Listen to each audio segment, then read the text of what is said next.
You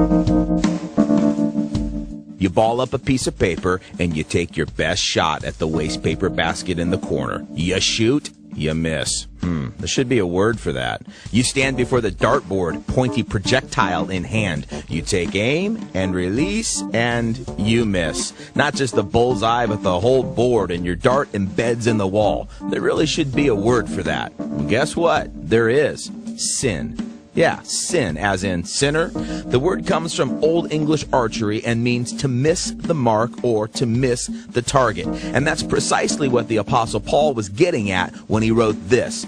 Everyone has sinned. We all fall short of God's glorious standard. It's Romans 3:23. What is the glorious standard that we've all fallen short of? Perfection.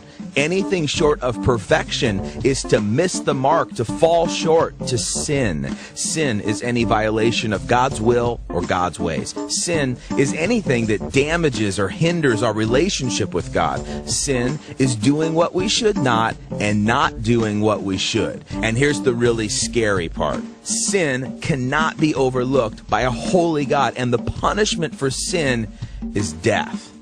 But do not despair. While you and I are so very less than perfect and have fallen so fantastically short, Jesus never sinned. Christ never missed the mark. He met God's glorious standard perfectly. And because he never sinned, he never earned death. And therefore, Jesus is able to give his death away for you and for me. There should be a word for that. Oh yeah, there is.